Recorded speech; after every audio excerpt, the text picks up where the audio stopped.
Olá, nós vamos apresentar o estudo dirigido de genética, tendo como tema epigenética. O título do artigo é Estresse crônico, epigenética e metabolismo do tecido adiposo no estado obeso. Os participantes do grupo são Vinícius Kucker, Thais Araújo, Juliane Carolina, Gabriel do Carmo. Esta revisão enfoca a relação entre estresse e fisiologia do tecido adiposo no estado de obesidade, e tendo como objetivo revisar as alterações metabólicas no tecido adiposo e também as alterações endócrinas, genéticas e epigenéticas que promovem a obesidade, ou seja, as mudanças epigenéticas que contribuem para o aumento de apetite e também na mudança dos adipócitos, causando a obesidade. O tecido adiposo, além de fornecer um reservatório de energia, atua como um órgão endócrino, pois sintetiza e secreta uma variedade de hormônios, causando a homeostase metabólica e controlando também algumas funções. Existem dois tipos principais do tecido adiposo, que é o tecido adiposo branco, que ele é distribuído por todo o corpo, principalmente em depósitos subcutâneos, viscerais, inter e intramuscular, também como na medula óssea, e que ele é projetado para um armazenamento de energia. E também temos o tipo do tecido adiposo marrom, contendo uma maior quantidade de adipócitos marrons que funcionam amplamente para dissipar a energia na forma de calor durante a termogênese. E também um terceiro tipo, recém-descoberto, que é o tecido adiposo bege, com funções termorregulatórias e também de balanço energético. Existem dois tipos de mecanismos celulares para a expansão do tecido adiposo, a hipertrofia e a hiperplasia. A hipertrofia é caracterizada pelo aumento do armazenamento de triglicerídeos e pela expansão associada a adipócitos existentes, sendo predominante na obesidade da idade adulta, visto que é observada em todos os indivíduos com sobrepeso e também obesos, enquanto a hiperplasia se refere ao aumento de número de células de adipócitos, sendo uma marca na gravidade da obesidade. E também falando de estresse, de acordo com resultados da pesquisa citados no artigo, a exposição a estresse também está associada a alterações no metabolismo do tecido adiposo e na patogênese da obesidade. Distribuição de massa gorda e tecido adiposo. A OMS, a Organização Mundial da Saúde, define a obesidade como um acúmulo anormal ou excessivo de gordura que pode prejudicar a saúde. E um MC é igual ou acima de 30, lembrando que para indivíduos adultos. Também tem alguns estudos que dizem que a gordura corporal ocupa cerca de 25% ou mais em homens, e em mulheres 35% ou mais, como critério para o diagnóstico de obesidade, tendo como parâmetro a massa total do corpo do indivíduo. A gordura marrom também muda durante a progressão para a obesidade. A atividade do tecido adiposo marrom é maior em mulheres magras e saudáveis do que em homens, e em jovens do que em adultos mais velhos. E encontra-se na tabela o resultado da pesquisa que estuda a porcentagem de massa gorda em diferentes idades, raças e também IMC, também checando a diferença entre os gêneros. Mulheres obesas armazenam mais gordura dietética na região subcutânea, enquanto homens nas vísceras. O acúmulo da subcutânea na parte inferior do corpo está associado a níveis mais baixos de triglicerídeos e glicose circulantes, mais alta de HDL e sensibilidade à insulina, enquanto na região abdominal pode estar envolvido na patogênese da resistência à insulina e doenças cardiovasculares. Como a gordura visceral se liga e compartilha a vasculatura com órgãos internos, metabólitos lipídicos e adipocinas são secretadas diretamente desses adipócitos na veia porta, que transporta sangue para o fígado a partir do baço, estômago, pâncreas e intestinos, levando à interrupção da homeostase nos hepatócitos e impactos no metabolismo da glicose e lipídios, que eventualmente contribuem para o início de resistência à insulina. Em resposta ao aumento da ingestão energética, o tecido adiposo se expande, com diferenças entre a atividade do tecido branco e marrom. Essas mudanças provavelmente determinam se o início da obesidade estará associado a distúrbios metabólicos que têm consequências negativas para a saúde, como no caso do acúmulo de gordura visceral. Por fim, a obesidade pode ser descrita como um estado crônico de inflamação leve, e a hipóxia de adipócitos e a infiltração de macrófagos provavelmente levam a mudança nas citocinas e hormônios circulantes que influenciam o metabolismo e outros processos fisiológicos, o que leva ao aumento da patogênese da condição de obesidade. O acúmulo de tecido adiposo excessivo induz mudanças no sistema endócrino, que resultam em alterações no apetite, na reprodução e nas respostas ao estresse. Essas mudanças, por sua vez, afetam negativamente o metabolismo lipídico e a sua função dos adipócitos, eventualmente exacerbando o estado obeso e inflamatório e podendo induzir outras doenças metabólicas crônicas.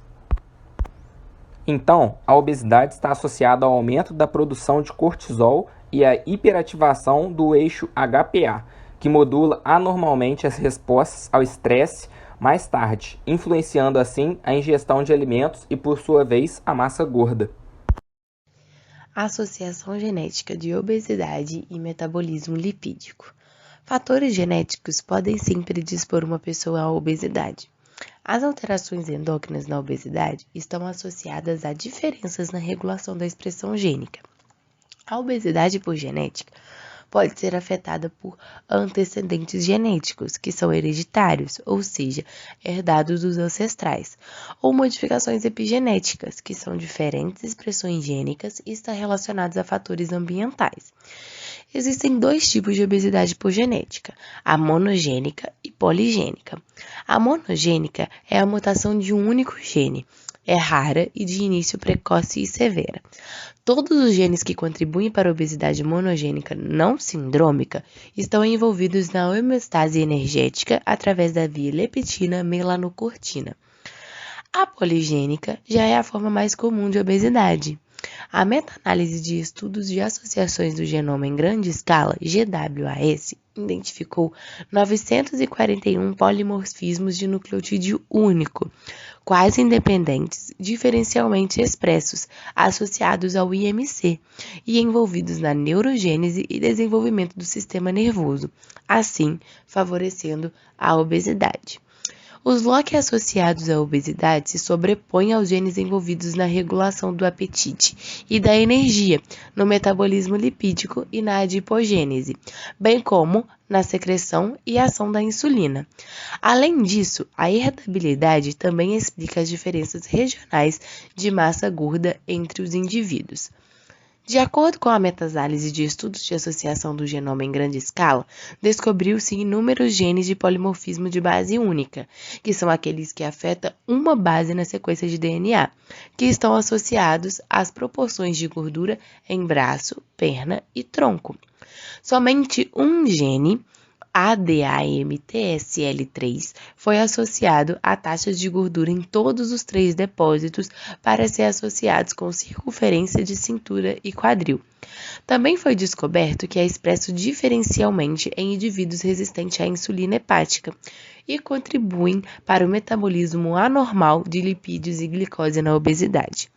Análises estratificadas por sexo revelam ainda mais herdabilidade, com a maioria das variantes sendo associadas a proporções de gordura nas pernas e tronco, expressam de 21 a 25% em mulheres e apenas de 11 a 15% em homens. A manutenção da matriz extracelular é essencial para a função dos adipócitos e secreção da insulina. Dito isso, sabe-se que os genes relacionados à manutenção e remodelação da matriz extracelular foram altamente associados a proporções de gordura de perna e de tronco em mulheres, mas não em machos, indicando um papel crítico dos genes reguladores de matriz extracelular na variabilidade da distribuição de gordura corporal feminina. Além disso, as diferenças na produção de hormônios sexuais nos padrões de distribuição de gordura corporal específicos do sexo também estão associados ao número de cromossomo X. Por exemplo, na síndrome de Klinefelter, que são homens com cromossomo X a mais, tiveram menos produção de testosterona e maior adiposidade abdominal, que pode ser explicado pelas variantes de genes que induzem o escape da inativação do X. Modificações epigenéticas na obesidade e efeitos no metabolismo do tecido adiposo. Mudanças epigenéticas são modificações como metilação, acetilação, fosforilação, ubiquitinação e sumoilação, que são anexadas ao DNA ou às proteínas histonas. Essas mudanças são importantes mecanismos reguladores da expressão gênica e podem ser hereditárias. O gene que regula a concentração do oxigênio celular e promove a diferenciação dos adipócitos foi positivamente relacionada com o IMC em sangue total e tecido adiposo branco quando sofre metilação no intron 1. Uma investigação posterior correspondeu à menor expressão de RNA mensageiro no tecido adiposo branco visceral do que em tecido adiposo branco. Em relação ao tecido adiposo branco e visceral, foi positivamente relacionada com massas de gordura de quadril, negativamente correlacionadas com os níveis de adiponectina após o ajuste para idade, sexo e IMC, enquanto que em tecido adiposo branco foi negativamente correlacionada com a idade. Além disso, uma maior metilação nesse gene foi observado em crianças obesas. A metilação é consequência e não causa para a obesidade. Conforme revisado pelos estudos de associação do epigenoma em grande escala, mostrou que genes diferencialmente metilados envolvidos na adipogênese, lipogênese, oxidação de ácido graxo, metabolismo de lipoproteínas, bem como sinalização de insulina e inflamação em tecido adiposo branco visceral, estavam relacionados a traços de obesidade e cerca de 30% dos locais metilados foram ainda associados com os polimorfismos de base única próximos, o que pode sugerir um papel para a metilação do DNA dirigida por SNP, e mudanças de expressão gênica sequencial na obesidade. Homens e mulheres com obesidade abdominal compartilhavam mais de 75% de semelhança nos padrões de metilação no DNA dos leucócitos. A metilação em genes envolvidos na regulação do apetite e metabolismo de lipídios no tecido adiposo foi associada à massa de gordura corporal e distribuição de gordura, triglicerídeos plasmáticos e níveis de lipoproteína, e genes envolvidos na regulação do ritmo circadiano também foram associados com traços relacionados à obesidade.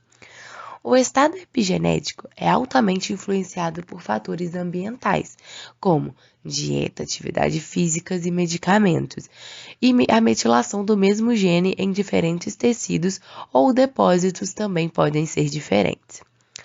PPAR-gama é o regulador indispensável para a transição para a adipogênese. A expressão diminuída desse gene no tecido adiposo na obesidade está associado à inflamação, lipodistrofia, bem como à resistência à insulina. A desacetilação prejudicada do fator de fragmentação do DNA indutor de morte celular foi associado à regulação de uma estona abdominal de indivíduos obesos, levando à fusão de lipídios e ao acúmulo de gordura em estado obeso. Fatores ambientais, como estressores mentais ou nutricionais ou poluentes, podem contribuir para o aparecimento da obesidade por meio de modificações epigenéticas. A desnutrição materna durante a gestação causa hipermetilação da leptina e aumenta o risco de dislipidemia na prole. Da mesma forma, a supernutrição materna induz mudanças epigenéticas na prole também. Filhos de ratos alimentados com dieta rica em gordura durante a gestação e lactação tiveram maiores pesos corporais, aumento das massas de tecido adiposo subcutâneo e branco visceral e hiperlipidemia no desmame em comparação com aqueles com dieta pobre em gorduras. Além disso, o maior peso corporal, bem como maior ingestão de calorias, persistiram na idade adulta, mesmo quando eles foram transferidos para uma dieta pobre em gorduras. O estresse mental materno também está envolvido na patogênese da obesidade na prole por meio de modificações epigenéticas. A hipermetilação do gene do receptor de glicocorticoide NR3C1 e 11-beta-HSD2 foi observada no sangue do cordão umbilical de bebês expostos ao estresse mental materno. Essa hiperventilação leva ao aumento do cortisol livre na prole, o que causa alteração no eixo hipotálamo-hipófise adrenal, bem como a propensão para acumular tecido adiposo branco visceral. A elevação crônica de glicocorticoides induzida por estresse de longo prazo resulta em superprodução de leptina do tecido adiposo e insulina do pâncreas, reduzindo assim a sensibilidade de leptina e da insulina no cérebro, o que leva a resistência de leptina e insulina e perda de apetite. O estresse crônico também aumenta a preferência por alimentos doces e gordurosos, o que é atribuído à alteração do sistema de recompensa de dopamina devido a glicocorticoides consistentemente elevados. A ingestão frequente de alimentos altamente palatáveis estimula repetidamente o sistema de recompensa e, por sua vez, reduz as vias dopaminérgicas no cérebro, levando a limiar mais altas sensações de conforto de alimentos palatáveis, o que resulta em comer demais e obesidade. Então, concluindo o que foi expresso pelo artigo, a gente tem que traços associados à regulação do apetite, metabolismo lipídico e inflamação são hereditários na obesidade. Mudanças fisiológicas podem preceder as modificações epigenéticas observadas em pacientes obesos, ao passo que exposição a estressores durante a infância e idade avançada pode promover a patogênese da obesidade por meio de modificações epigenéticas diretamente no tecido adiposo, ou por meio da regulação central da resposta ao estresse e do comportamento alimentar. Por isso, é de vital importância compreender o papel das modificações epigenéticas nas alterações induzidas pelo estresse na fisiologia do tecido adiposo e nos mecanismos correspondentes. Essas são as referências utilizadas para o trabalho. Esperamos que tenham gostado. Muito obrigada.